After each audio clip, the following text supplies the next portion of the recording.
Hi guys, welcome back. तो आज हम लोग देखने वाले हैं क्या programming structure of C plus plus. कि सर अगर सी प्लस प्लस सीख रहे हैं तो सी प्लस प्लस का यूज़ करके हम देखो पहले भी बताए थे कि प्रोग्राम यानी सॉफ्टवेयर को डेवलप कर सकते हैं, ठीक है। लेकिन बनाएंगे कैसे, उसका स्टार्टअप कहाँ से होगा, कैसे हम लोग प्रोग्राम लिख सकते हैं, प्रोग्राम के थ्रू एप्लीकेशंस को बना सकते हैं, सर वो हम लोग देखने वाले हैं, ठीक है। तो हम लोग अभी जो पढ़ने वाले हो क्या है, programming structure of C plus plus. Programming structure of C plus plus.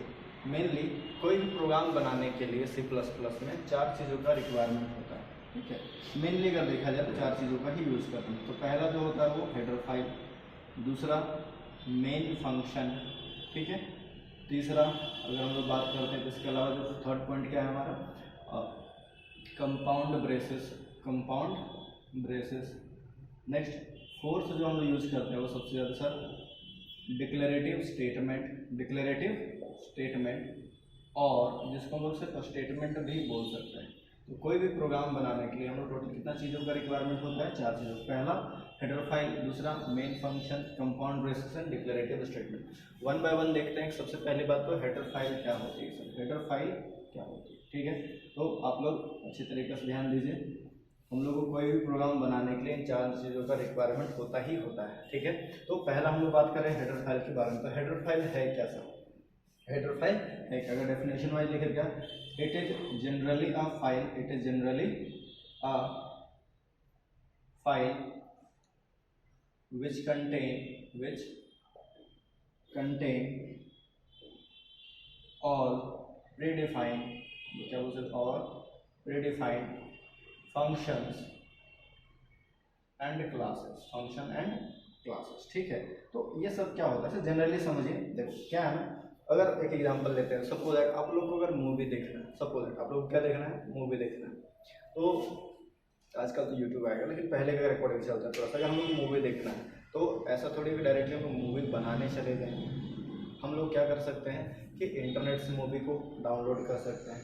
Download करने के बाद हम उसको देख सकते हैं, बोल सकते हैं, ठीक है। तो हम लोग बोल सकते हैं सर फ्रॉम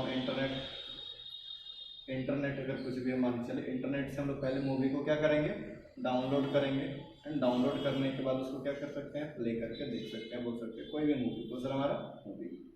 उसी तरीक़ा से हम लोग खुद से बनाने नहीं जाते हैं, ठीक है, हम लोग डाउनलोड करके देख सकते हैं। सेम लाइक प्रोग्रामिंग में हर एक चीज़ हम लोग खुद से डेवलप नहीं करते हैं, कुछ चीज़ पहले से बना के रखा गया है, उसको हम लोग क्या कर सकते हैं, डायरेक्टली यूज कर सकते हैं। सेम लाइक मूवी जो है डायरेक्टली बनाने नहीं चले जाते हैं, डाउनलोड करके हम लोग क्या कर सकते हैं, देख सकते हैं। तो हम क्या हेडर फाइल के बारे में, it is generally a file है जिसमें पहले से बना हुआ कोड रहता है।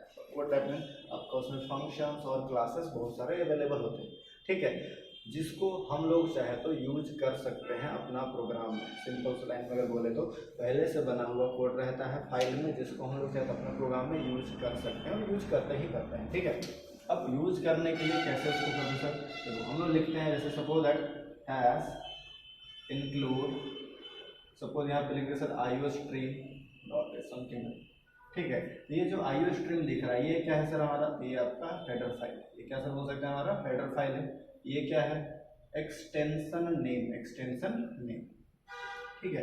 ये क्या बोल सकते हैं, इसको हम लोग बोलते हैं सर ये फोल्डर, एक तरह का क्या सर फोल्डर और डायरेक्टरी, फोल्डर और क्या बोल सकते हैं, डायरेक्टरी भी बोल सकते हैं। This one what is this, simply ये है आपका प्री प्रोसेसर, इसको क्या बोलते हैं, प्री प्रोसेसर, और प्री कंपाइलर भी बोल सकते हैं, इसको क्या बोल सकते हैं हमारा प्री कंपाइलर, ठीक है। तो प्री कंपाइलर क्यों बोलते हैं, लेकिन बताते हैं क्या है कि आईओ स्ट्रीम क्या आपका हेडर फाइल है, मतलब ये एक हेडर फाइल है, दैट मीन्स पहले से बना हुआ कोड इसके अंदर में होता है, ठीक है, जिसको हम लोग यूज कर सकते हैं। दूसरा, जितना भी हेडर फाइल होता है उसका एक्सटेंशन नेम क्या होता है, डॉट एच। डॉट एच कहने का मतलब क्या है, कंप्यूटर या मोबाइल में जो भी फाइल्स होते हैं जैसे फोटो, वीडियोस, इमेज, वो सब के सब क्या होता है, फाइल होता है, ठीक है। बट वो फाइल अलग अलग तरह का फाइल होता है, जैसे फोटो अलग तरह का फाइल है, इमेज वीडियो अलग तरह का फाइल होता है, ऑडियो अलग फाइल होता है, ठीक है। तो आपका सिस्टम आके डिफ्रेंशिएट कैसे कर पाता है कि ये सब अलग अलग फाइल है, बिकॉज ऑफ एक्सटेंशन नेम। जितना भी फाइल, अगर ऑडियो हो तो उसके पीछे आप लोग देखते हैं MP3 लिखा हुआ रहता है, अगर वीडियो हो तो MP4 लिखा हुआ रहता है। उसी तरह अगर हम देखा जाए तो फोटो हो तो जेपीजी, पीएनजी, इस तरीका से आपको लिखा हुआ मिलेगा। ये सब क्या है, एक्सटेंशन नेम ऑफ फाइल। तो जितना भी फाइल होते हैं सबका अपना अपना एक्सटेंशन नेम होता है। उसी तरह हेडर फाइल का एक्सटेंशन नेम क्या होता है आपका, .h होता है, बोल सकते हैं। और जितना भी हेडर फाइल है वो सब के सब कौन सा फोल्डर के अंदर में होता है, ज़्यादातर इंक्लूड फोल्डर के अंदर। तो इंक्लूड एक फोल्डर है, जैसे आप लोग कोई मोबाइल में आप लोग फोटो खींचते हैं या फिर वीडियो वगैरह डाउनलोड करते हैं, उसको किसी ना किसी एक फोल्डर में स्टोर करके रखते हैं, बोल सकते हैं, ठीक है। उसी तरह जितना भी हेडर फाइल होता है मोस्टली हेडर फाइल्स किसमें रखा जाता है, इंक्लूड फोल्डर के अंदर में होता है, बोल सकते हैं सर, ठीक है। नेक्स्ट वन, अगर हमको कभी इसके अंदर का कोड को अगर यूज करना है तो जैसे मूवी को पहले डाउनलोड करना पड़ता तब यूज कर सकते हैं, उसी तरीका से हम लोग क्या करेंगे, ये जो हैश आपने यहाँ पे लिखा प्री प्रोसेसर, इसका काम है कि इंक्लूड फोल्डर में जाएगा, ठीक है। इस फोल्डर के अंदर में इस फाइल को सर्च करेगा और इस फाइल के अंदर में जो भी कोड होगा उठा करके लाएगा और हमारे प्रोग्राम में रख देगा ताकि उसको यूज कर सके, ठीक है। यानी कोई भी चीज़ को यूज करने के लिए पहले वो होना चाहिए, ठीक है। अगर वीडियो चलाना है पहले वीडियो आपके पास होना चाहिए तभी आप यूज कर सकते हैं। सेम लाइक दैट कि सर आपको आईओ स्ट्रीम के पास कोड है लेकिन उसको पहले लोड करना पड़ेगा, तो लोड करने के लिए आपको क्या करना पड़ेगा, और इस तरीके से बोला हैश इंक्लूड iostream.h लिखना पड़ेगा अपना प्रोग्राम में ताकि उसका कोड लोड हो सके। जिसमें से इसका काम है इसका कि पहले ही इंक्लूड फोल्डर के अंदर में जाएगा, इस फाइल को सर्च करेगा, इसके फाइल के अंदर का जितना भी कोड है उठा करके लाएगा, हमारे पास कोड में पेस्ट कर देगा, बोल सकते हैं, ताकि यूज किया जा सके, ठीक है। छोटा सा पॉइंट क्या होता है, header file, it is generally a file which contain all predefined function and classes, जिसको हम लोग यूज कर सकते हैं अपना प्रोग्राम में, ठीक है। नेक्स्ट छोटा सा एक नोट पॉइंट अगर बोले कि सर कि जितना जो भी हेडर फाइल हम लोग लिए हैं, जो भी हेडर फाइल हम लोग लिए हैं, ठीक है, वो हमेशा मेन फंक्शन के ऊपर लिखना है। जब भी प्रोग्राम बनाएंगे जहाँ मेन फंक्शन लिखेंगे उसके ऊपर ही आप क्या करेंगे, हेडर फाइल को राइट करेंगे, बोल सकते हैं, ठीक है। लिख सकते हैं इसके बारे में, it is always declared above the main function, above the main function बोल सकते हैं, ठीक है। जहाँ पर भी मेन फंक्शन होगा मेन फंक्शन के ऊपर ही इसको लिखेंगे, ठीक है। इस तरीका से बहुत सारे हेडर फाइल हमारे होते हैं। फॉर एग्जांपल अगर देखते हैं हैश इंक्लूड math.h, मैथमेटिक्स से रिलेटेड कोई हेडर फाइल चाहिए तो, और भी होते हैं जैसे stdio.h, conio.h, नेक्स्ट graphics.h, और डिज़ाइन वगैरह बनाना है तो graphics.h, और भी बहुत सारे हेडर फाइल्स होते हैं।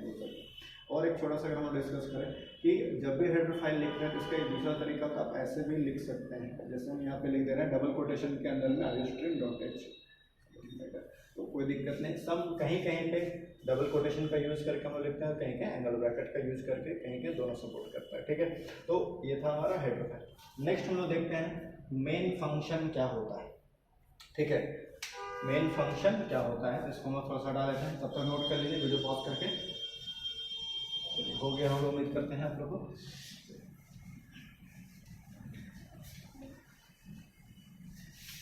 देखिए सेकेंड जो पॉइंट हमारा कौन सा सर, हमारा मेन फंक्शन। तो मेन फंक्शन है क्या, कौन सा फंक्शन सर हमारा सेकेंड, मेन फंक्शन।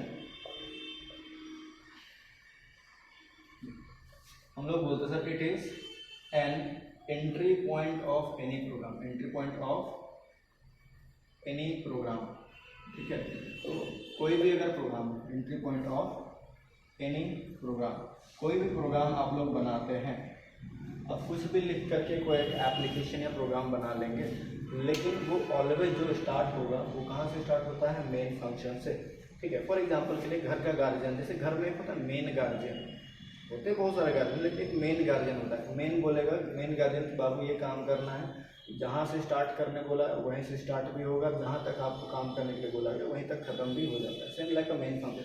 अब प्रोग्राम में कुछ भी लिख दीजिए, कोई फर्क नहीं पड़ता है, लेकिन वो हमेशा जो स्टार्ट करेगा वो कहाँ से स्टार्ट करेगा, मेन फंक्शन से स्टार्ट करेगा, बोल सकते हैं। तो हम लोग क्या लिख सकते हैं, it is an entry point of any program. That means अगर देखा जाए हम लोग बोल सकते हैं सर एग्जीक्यूशन, यानी कोई भी working execution always starts from main function, बोल सकते हैं, कोई दिक्कत।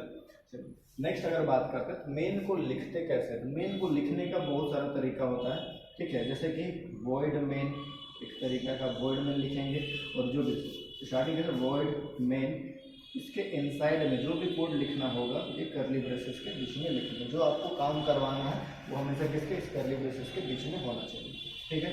नेक्स्ट इसको और भी अदर तरीके से लिख सकते हैं सर, वॉइड मेन और ब्रैकेट में यहाँ पे क्या लिख दिया सर, वॉइड। आप ऐसे भी लिख सकते हैं, कोई दिक्कत नहीं है, ठीक है, ये भी सही है, ये भी सही। और कैसे लिख सकते हैं सर, हम इंट मेन लिख सकते हैं। क्या लिख सकते हैं, इंट मेन। और इंट मेन के अंदर में जब भी आप इंट मेन लिखेंगे, ध्यान रखना है लास्ट में एक लाइन और ऐड ऑन करना है, दैट इज रिटर्न 0। क्या लिखेंगे सर हमारा, रिटर्न 0। ये फर्स्ट वे, और सर हमारा ये सेकेंड, थर्ड। इसके अलावा भी और तरीका होता है, तो आप यहाँ पे सिर्फ क्या लिख सकते हैं, ओनली इंट मेन, ब्रैकेट में आप यहाँ पे पुट कर लेंगे sir void, something like that. और ये कर्ली ब्रेसेस ओपन करके बीच में लास्ट लाइन हमेशा रखना है कि जब भी इंट मेन लिखेंगे तो क्या होना चाहिए, रिटर्न 0 होना चाहिए, बोल सकते हैं, ठीक है। नेक्स्ट और भी आप सिर्फ मेन भी यूज कर सकते हैं, अगर फिर तो देखा जाए तो सिर्फ मेन भी लिख सकते हैं और लास्ट में आप यहाँ पे लिखेंगे रिटर्न 0, ठीक है। अब इसमें सिर्फ इंट लिखे फिर भी आप देख सकते, इंट नहीं लगा हुआ है फिर भी रिटर्न 0 क्यों लिखे हैं, रीजन क्या है कि जब भी आप कुछ नहीं लिखते हैं तो ये बाय डिफॉल्ट इंट टाइप होता है। क्या होता है सर हमारा, by default int return type होता है, ठीक है। तो ये सब क्या है, हम लोग मेन को लिखने का तरीका बाद में डिस्कस करेंगे हम, ठीक है। तो वॉइड क्यों लिखे हैं, इंट क्यों लिखा जाता है, इसके बारे में, क्योंकि आप लोग अभी नया नया है तो ज़्यादा उतना लेंथी टॉपिक्स पर हम लोग नहीं लिख जाते हैं कि ये रिटर्न टाइप क्या होता है वगैरह। अभी सिर्फ आप लोग को बता रहे लिखना कैसे है, ठीक है। तो मेन क्या है, entry point of any program. कोई भी प्रोग्राम आपको जो स्टार्ट होगा वो कहाँ से होगा, ऑलवेज मेन फंक्शन से। कोड ऑफ प्रोग्राम यानी कि जहाँ पे आप कोड लिखते हैं कुछ भी लिख दीजिए, कोई दिक्कत नहीं, लेकिन स्टार्टिंग हमेशा मेन से ही होगा। तो जो पार्ट को आपको स्टार्ट करना है वो ऑलवेज मेन के अंदर में लिखना है, इस चीज़ को आप लोग को ध्यान रखना है, ठीक है। अब वॉइड मेन भी लिख सकते हैं, वॉइड मेन ब्रैकेट में वॉइड लिख सकते हैं, इंट मेन भी लिख सकते हैं, और भी बहुत सारा तरीका होता है मेन को लिखने का। कोई भी एक यूज कीजिए, कोई प्रॉब्लम नहीं, सबसे काम वही होगा, बोल सकते हैं, ठीक है। चलिए नेक्स्ट क्या है सर, इसका नेक्स्ट टॉपिक, तब तक नोट कर लीजिए वीडियो पॉज करके फटाक से। चलिए हो गया होगा, उम्मीद करते हैं।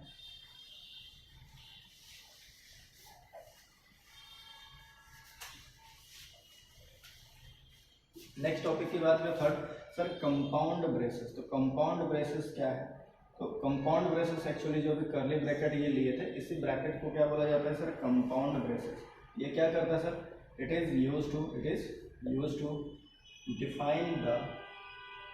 Define the scope of variables. Scope हम लोग क्या लिख सकते हैं सर, वेरिएबल्स, ठीक है। कहने का मतलब क्या है कि जो भी डेटा लेंगे प्रोग्राम के अंदर में वो कहाँ से लेकर कहाँ तक वैलिड है वो आपका कौन बताता है सर, ये कर्ली ब्रेसेस। जैसे कि यहाँ पे ब्रैकेट ओपन किया और ब्रैकेट क्लोज, तो आप यहाँ पे अगर कुछ लिखे हैं, सपोज दैट फॉर एग्जांपल ऐसे समझिए इंटीजर a इक्वल टू 10, तो ये जो a है वो सिर्फ आप इस नीचे जहाँ एंड ब्रैकेट है वहीं के अंदर तक आप यूज कर सकते हैं, इसके बाहर इस a को कहीं पे यूज नहीं कर सकते। दैट मीन्स ये बता रहा है एक बाउंड्री, कोई भी चीज़ कहाँ से कहाँ तक आपका वैलिड है उसके बाद उसको यूज नहीं किया जा सकता। ये है क्या sir, that is called opening bracket यानी ओपनिंग ब्रेसेस, ठीक है। और ये क्या बोल सकते थे हमारा, क्लोजिंग ब्रेसेस, क्लोजिंग, ठीक है। ये आपको क्या बताती है कि कोई भी चीज़ कहाँ से स्टार्ट हो रही है और कहाँ पे एंड हो रही है। जैसे मेन में भी आप देख रहे हैं वॉइड मेन, अगर यहाँ पे लिखा होता है वॉइड मेन ओपन हुआ था यहाँ पे और लास्ट यहाँ पे क्या हो रहा है, क्लोज। कि मेन जो फंक्शन है यहाँ से स्टार्ट हो रहा है, लास्ट यहाँ तक एंड हो रहा है, बोल सकते हैं, ठीक है। तो स्कोप बताने के लिए किसका यूज़ किया जाता है, कर्ली ब्रेसेस का यूज़ किया जाता है, ठीक है। नेक्स्ट इसके आगे नेक्स्ट लास्ट टॉपिक हम देखते हैं सर डिक्लेरेटिव स्टेटमेंट क्या होता है। डिक्लेरेटिव स्टेटमेंट क्या होता है उसके बारे में, तब तक नोट कर लीजिए पॉज करके वीडियो फटाक से, हो गया होगा।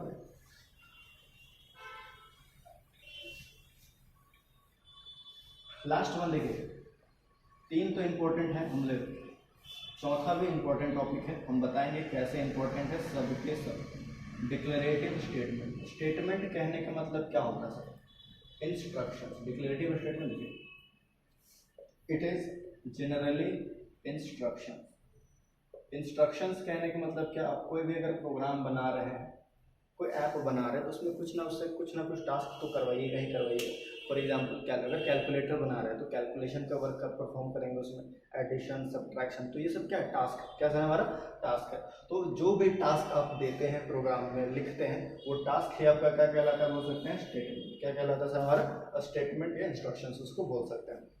प्रोग्रामिंग में जनरली स्टेटमेंट उसको बोलते हैं। फॉर एग्जाम्पल अगर मान के चलो हम यहाँ पे ऐड कर रहे थे, एग्जाम्पल यहाँ पे लेते हैं फटाक से, integer a equal to 10 B equal to यहाँ पर 20 और क्या ले लिए हैं C equal to A plus B. कुछ पॉइंट अगर नहीं समझ में आए बाद में डिस्कस करेंगे, चिंता मत कीजिए, ठीक है। नेक्स्ट सी आउट, और यहाँ पे क्या कर रहे हैं सर सी आउट क्या है, जो भी सी का वैल्यू है उसको शो करना है। क्या करना है सर हमारा शो करना है, बात आएंगे इसके बारे में भी। जैसे ए का वैल्यू 10 लिया गया, बी का वैल्यू पे कितना है 20 और सी नहीं है कुछ भी, हम दोनों को क्या किया ए बी को ऐड करके रख दिए सी का वैल्यू कितना हो जाएगा हमारा सर 30 और सी आउट अगर इसको शो करेगा तो सी का वैल्यू को क्या शो कर देगा 30। तो ये क्या सर हमारा स्टेटमेंट, ये सब के सब क्या बोल सकते हैं स्टेटमेंट। जो भी टास्क आप प्रोग्राम में लिखेंगे वो सब के सब क्या कहलाएगा स्टेटमेंट कहलाएगा। तो पहले हम ए बी और सी ये तीन चीज डिक्लेयर किए और ये तीनों का तीनों किस टाइप का है इंटीजर टाइप का। तो इन सी प्लस प्लस और सी लैंग्वेजेस में जनरली क्या होता है, अब जो भी वैल्यू लेते हैं वो वैल्यू किस टाइप का है वो डिक्लेयर करना बहुत ज़्यादा जरूरी होता है, ठीक है। तो अगर बिना पॉइंट का नंबर ले रहे हैं, बिना पॉइंट का अगर नंबर ले रहे हैं उसके आगे हम लोग क्या लगाते हैं ज़्यादातर इंट का यूज करते हैं। क्या यूज करते हैं इंट का यूज करते हैं। और पॉइंट में ले रहे हैं तो सर अगर ए का वैल्यू कोई पॉइंट में होता है 10.6 समथिंग लाइक दैट, तो हम लोग फ्लॉट या डबल का यूज करके बोल सकते हैं, ठीक है। तो ये जो स्टेटमेंट ऊपर वाला दिख रहा है इस स्टेटमेंट को आप डिक्लेरेटिव स्टेटमेंट भी बोल सकते हैं। क्या बोल सकते हैं हमारा डिक्लेरेटिव स्टेटमेंट। डिक्लेरेटिव क्यों, क्योंकि उसमें वो डिक्लेयर कर रहे हैं, क्या डिक्लेयर कर रहे हैं कि ए का वैल्यू 10 होना चाहिए, एक बी होना चाहिए जिसका वैल्यू 20 होना चाहिए और एक सी होना चाहिए, और ये तीनों किस टाइप का होना चाहिए इंटीजर टाइप का होना चाहिए। हम डिक्लेयर करके बता रहे हैं प्रोग्राम को कि आपके पास क्या क्या वेरिएबल है जिसको हम लोग यूज करेंगे। ये सब के सब क्या है स्टेटमेंट और एक तरह से टास्क बोल सकते हैं, ठीक है। तो आप जब भी कोई प्रोग्राम बनाएंगे तो उसमें जो भी लाइन आप जो भी वर्क करवाएंगे, जो भी इंस्ट्रक्शन देंगे वो सब के सब क्या होगा स्टेटमेंट। अब कोई भी प्रोग्राम बनाएंगे तो उसमें स्टेटमेंट होगा ही होगा।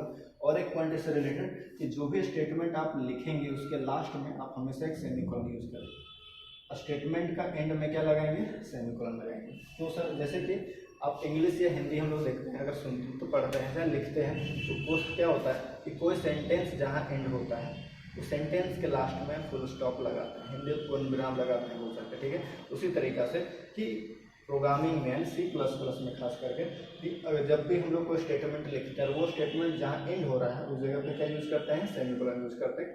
रिप्रेजेंट करता है वो क्या सर वो स्टेटमेंट वहाँ पे एंड हो रहा है, ठीक है। जैसे डिक्लेयर कर रहे थे तो डिक्लेरेशन यहाँ तक खत्म हो गया तो सेमीकोलन। अब कैलकुलेट कर रहे थे तो कैलकुलेशन खत्म हो गया था यहाँ पे सेमीकोलन। अब प्रिंट कर रहे थे खत्म हो रहा था यहाँ पे क्या लगा दिए सेमीकोलन बोल सकते हैं, ठीक है। यहाँ पे एक नोट पॉइंट लिख सकते हैं sir every statement in C++ ends with semicolon. क्या कर सकते हैं सर हमारा सेमीकोलन, कोई दिक्कत। तो ये हमारा चारों पॉइंट देखो। अब जब भी कोई प्रोग्राम बनाएंगे ध्यान से रखिए, जब भी कोई प्रोग्राम बनाएंगे तो उसमें आप क्या करेंगे कुछ ना कुछ कोड लिखेंगे ही लिखेंगे। वही कोड आपका क्या कहलाएगा स्टेटमेंट। क्या कहलाएगा सर हमारा स्टेटमेंट। लेकिन आप कुछ भी लिखेंगे वो बिना मेन फंक्शन का स्टार्ट नहीं हो सकता। आपका दूसरा जो नीड पड़ेगा वो मेन फंक्शन का जरूरत पड़ेगा, ठीक है। और कुछ क्या सर इसके अलावा हम लोग पहले से बना हुआ चीज़ कुछ ना कुछ यूज करते हैं जो कि क्या होता है आपका हेडर फाइल में होता है, और हेडर फाइल भी आपको यूज करना पड़ेगा उसके लिए। और तीसरा एक आपको देखा जाए तो कंपाउंड ब्रेसेस मेन के साथ में अगर करली ब्रेसेस तो लगाते ही लगाता हूँ कंपलसरी है। तो हम लोग चौथा देखा जाए तो कंपाउंड ब्रेसेस का भी यूज करते हैं, यानी कोई भी कोड लिखे तो वो स्टेटमेंट हो गया, ठीक है। कोड बिना मेन फंक्शन के स्टार्ट नहीं हो सकता पर मेन का यूज करना पड़ेगा। हम लोग पहले से बना हुआ चीज़ कुछ ना कुछ यूज करते ही करते हैं। कोड वो क्या आता होता है हेडर फाइल में, हेडर फाइल का भी यूज करना पड़ेगा और कंपाउंड ब्रेसेस ऑल्सो भी यूज करना पड़ेगा। मेन के साथ में हमेशा कंपाउंड ब्रेसेस लगा हुआ रहता है बोल सकते हैं, ठीक है। उसको इग्नोर नहीं कर सकते हैं C++ में, ठीक है। तो these are the most important 4 topics in C++, जिसमें है प्रोग्रामिंग में C++ में ध्यान रखना है जब भी कोई प्रोग्राम बनाएंगे तो ये चारों का यूज करना ही करना है ऑलवेज, ठीक है। सो अभी तक यहीं रहने देते हैं। नेक्स्ट देखेंगे सर सी आउट है क्या, सी इन क्या होता है और कैसे प्रोग्राम बनाया जा सकता है अलग अलग एडिटर्स में। नेक्स्ट हम प्रोग्रामिंग का टॉपिक स्टार्ट करेंगे। So thank you.